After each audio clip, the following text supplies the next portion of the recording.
Hello everyone, welcome to the YouTube channel of Gimmock.com.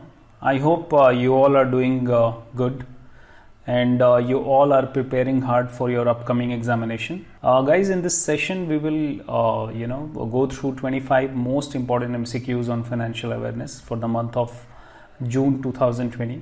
This session is going to help all the aspirants who are preparing for Bank PO, SEBI Grade A, RBI Grade B, NABARD Grade A and B and other competitive examination. We have given a special focus to SEBI in news and RBI, Reserve Bank of India in news. We have given a special focus to financial aspect of the current affairs.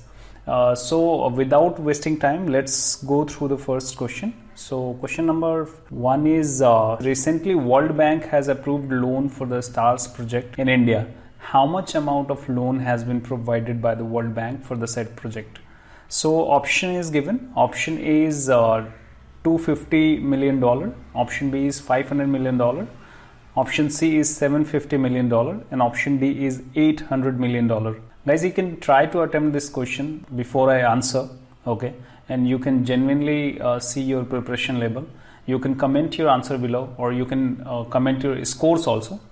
Okay. So for the timing, I'll tell you the answer. The answer is option B, that is $500 million. Okay, let's move on to the question number 2. Question number 2 is recently World Bank has approved loan for the STARS project in India. What does STARS stand for? This question is related to the question number 1, as we have already gone through this one. It is just asking the full form of STARS in this question. Okay, so you can go through the options. Option A is students, teachers and researchers strengthening. Option B is students training and research in states. Option C is strengthening teaching, learning and result for states. And option D is strengthening teaching, learning and recruitment for states. So guys, the answer to this question is option number C, that is strengthening teaching, learning and result for states. Guys, this program has been approved by the World Bank. World Bank has given loan of $500 million for this particular project. And this will be rolled out and implemented in 6 Indian states, that is you can see here Himachal Pradesh, Kerala, Madhya Pradesh, Maharashtra, Odisha and Rajasthan through the Samagra Shiksha Abhiyan. Okay, and around the expected beneficiaries are 250 million students will be benefited. Just imagine the number, 250 million students and in 1.5 million schools. Okay, and over 10 million, almost you can say 1 crore teachers will be benefited from this program. All right, let's move on to the question number 3. Question number 3 is IBMC has partnered with which of the following organization company to launch world's first gold backed digital gold currency in India. Okay, so you can go through the options. Option A is UC Gold Currency Inc. Option B is BlockFields. Option C is US Gold Minting Corporation and option D is both A and B. So the correct answer to this question is that is both A and B, because IBMC has partnered with both US Gold Currency Inc. and BlockFields to launch the world's first gold-backed digital gold currency in India. Okay, IBMC is a financial professional group that is internationally recognized financial service institution and business consultants. Okay, they have joined hands with the US Gold Currency and BlockFields. All right. So let's move on to the question number 4. Question number 4 is a new financial support product offering 10 lakh as working capital or investment support for micro manufacturing and services enterprises has been launched by Karnataka Bank. Name the product launched. So you have to name the product which has been launched by the Karnataka Bank as a special support to micro manufacturing and service enterprises. Okay, so you can go through the option. Option A is KBL Micro Mitra. Option B is KBL MSC Bandhu. Option C is KBL Micro Support and option D is KBL. I'm sorry, I think it's been mistakenly written here KBM. It should be KBL MSC Mitra. Okay, the answer to this question is that is option A, KBL Micro Mitra.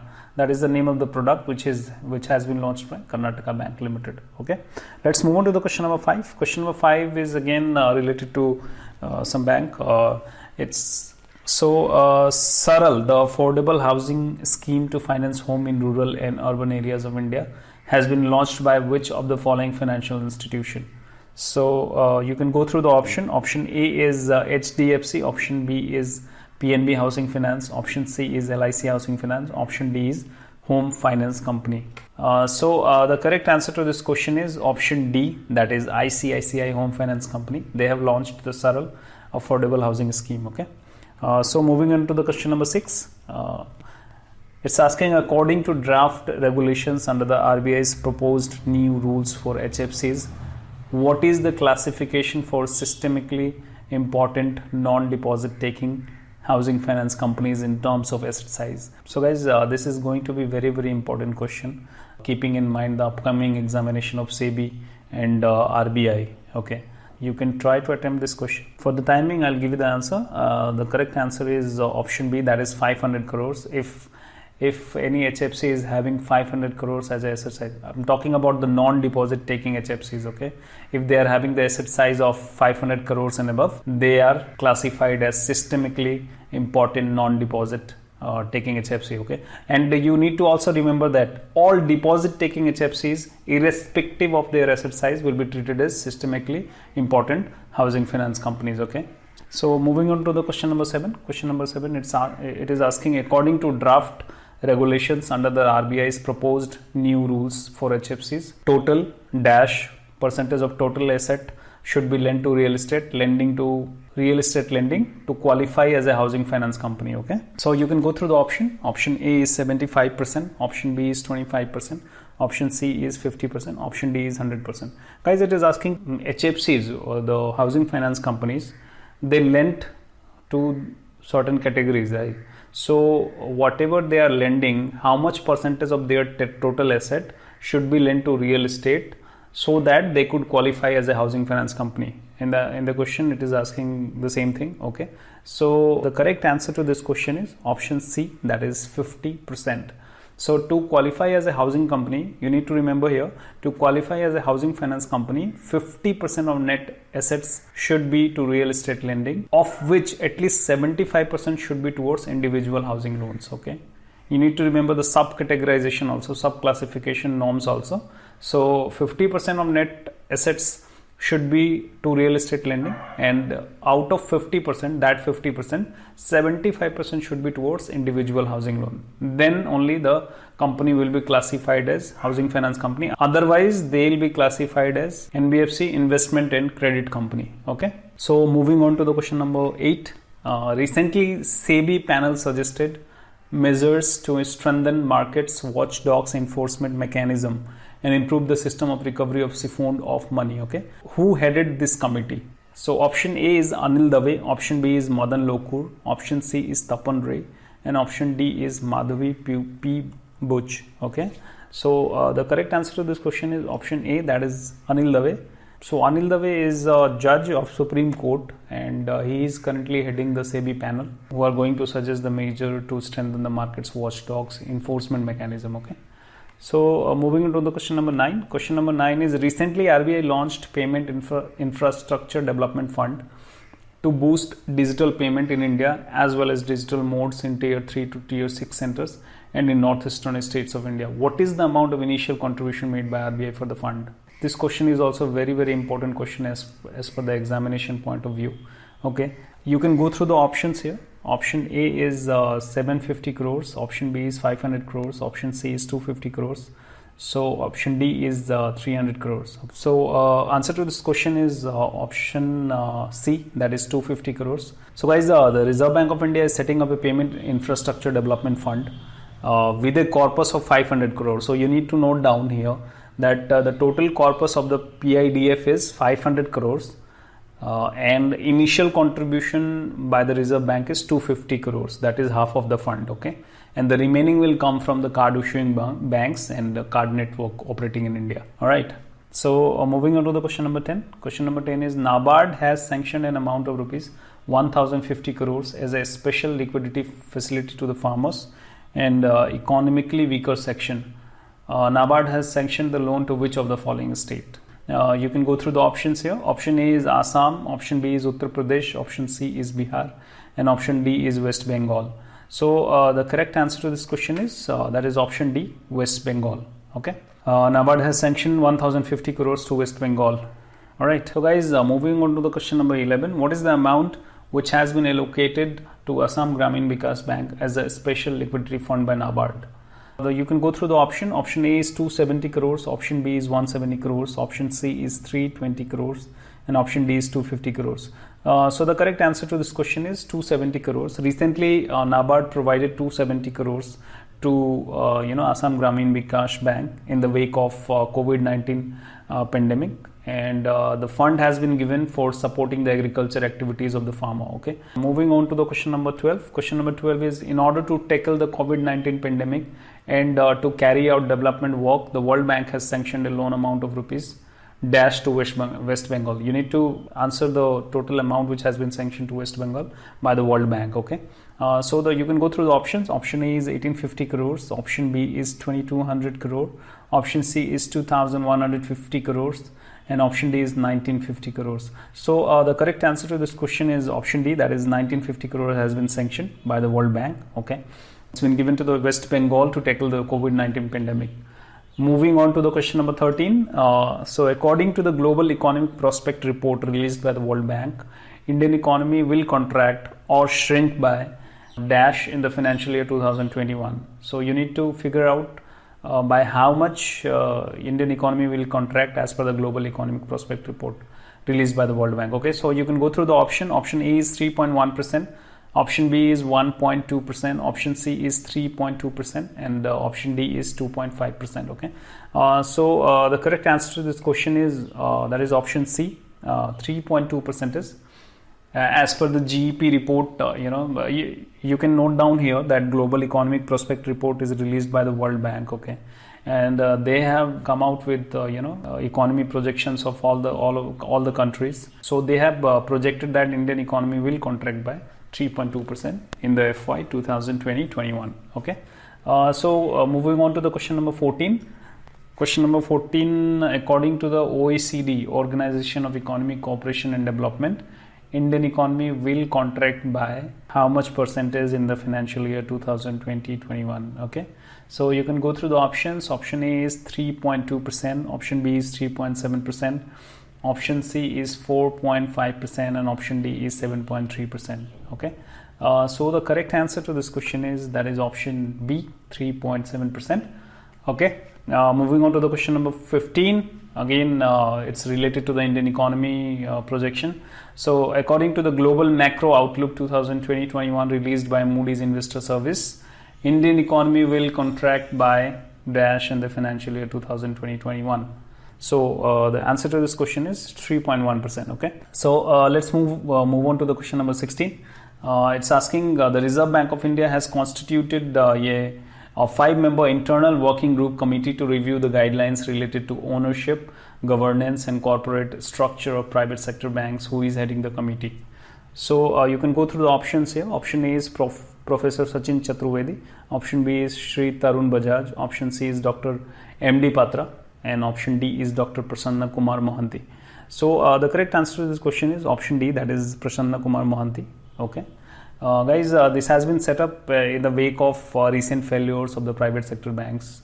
You can take the example of Yes Bank. So RBI, due to the recent failures of the bank, RBI is setting up the committee, internal working group committee, to actually review the guidelines related to corporate governance, okay, and corporate structure of private sector banks. So it is being headed by Dr. Prasanna Kumar Mohanty, who happens to be the member of Central Board of the RBI also. Okay, so guys, moving on to the question number 17. It's asking the Reserve Bank of India has recently revised the supervisory framework for financial market infrastructure and retail payment system. Which of the following entity or system or corporation has been classified as FMI by RBI? So you can go through the options. Option A is National Financial Switch, option B is National Payment Corporation of India, option C is National Electronic Fund Transfer, and option D is both B and C.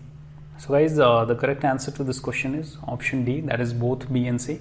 Recently RBI classified the National Payment Corporation of India and NEFT as FMI, okay, so that the RBI could increase regulatory oversight on the entities, all right. And NPCI has also been designated as a system-wide important payment system, quite important as per the examination point of view, so you can note it down, okay.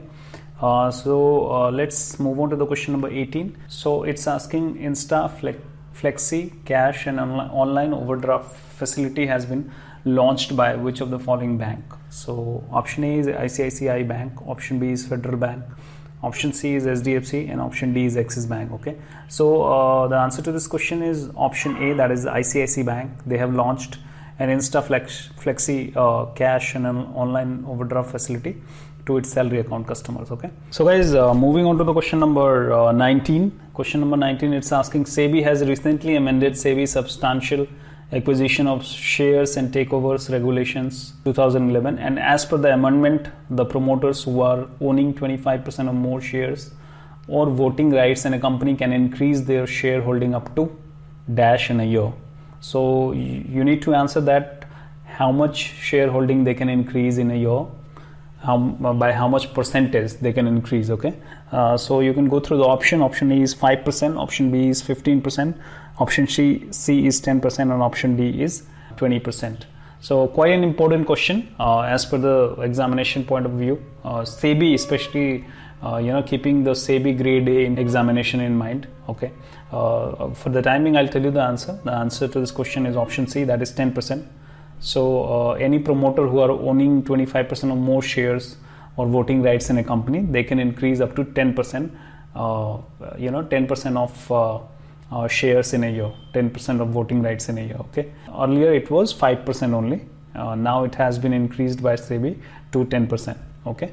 So moving on to the question number 20, it's asking recently Union Cabinet approved the inclusion of cooperative banks under the supervisory power of RBI. As you all have heard this news that Union Cabinet approved the inclusion of cooperative banks under the supervisory power of RBI, okay. So by this move, how many urban cooperative banks will come directly under the supervision of RBI? So you can go through the options. Option A is 1382, option B is 1582, option C is 1482, and option D is 1452. So guys, the correct answer is 1482. On 1482 urban cooperative banks and 58 multi-state cooperative banks will come directly under the supervision of RBI. You can note down this question, very important question as per the examination point of view. So question number 21. Question number 21 is how much amount has been sanctioned for Animal Husbandry Infrastructure Development Fund, which is expected to help infrastructure investment in dairy, meat processing, and animal feed plants. So you can go through the options here. Option A is 10,000 crores, option B is 20,000 crores, option C is 5,000 crores, and option D is 15,000 crores, okay. Guys, the correct answer to this question is option D, that is 15,000 crores, okay. Recently Union Cabinet approved the 15,000 crore of Animal Husbandry Infrastructure Development Fund, which is going to help infrastructure investment in dairy sector particularly, and animal feed plants, etc. All right. So moving on to the question number 22. Question number 22, it's asking Swablamban Crisis Response Fund, SCRF, an open-ended fund to provide the facility of free onboarding of MSMEs on trade receivables discounting system platform, has been launched by which of the following? So go through the options. Option A is IDBI, option B is State Bank of India, option C is SIDBI, and option D is Ministry of MSME. Okay, so the correct answer to this question is option C, that SIDBI recently launched SCRF, okay, Swablamban Crisis Response Fund, in fact, that comes under the Swablamban Resource Facility, and this facility has been developed in partnership between SIDBI and DIFD, Department of International Development, United Kingdom, okay. So moving on to the question number 23, it's asking Suraksha salary account for MSMEs has been launched by which of the following? So option A is Fino Payment Bank, option B is India Post Payment Bank, option C is Paytm Payment Bank, and option D is Airtel Payment Bank, okay. So the correct answer to this question is Airtel Payment Bank. They have launched Suraksha salary account for MSMEs employees. This will also applicable for the other organization, but it has been developed, or it has been launched keeping the MSMEs employees in focus in mind. All right. So moving on to the question number 24. Question number 24 is asking RBI raised PMC bank withdrawal limit from rupees 50,000 to how much amount? So go through the options. Option A is 75,000. Option B is 1 lakh. Option C is 1,50,000. Option D is 2 lakh. So quite an easy question. Most of you I think already know the answer. Let me tell you the answer. So answer is option B, that is 1 lakh. With this, 84% of the bank depositors will be able to withdraw their entire money deposited in PMC bank. Okay. So moving on to the question number 25, the last question of the session. According to discussion paper released by RBI, what is the age limit has been proposed by RBI for CEOs and whole-time directors of a bank? Okay. So you can go through the options. Option A is 65, option B is 62, option C is 70, and option D is 75. So the correct answer to this question is option C, 70. Guys, this is only the discussion paper that has been released by the RBI, and they have proposed the age limit of 70 for the CEOs and whole-time directors of a bank. All right. So guys, we have come to the end, and we want to thank you for watching. If you liked the session and if you enjoyed the session, do like, share and subscribe. All right.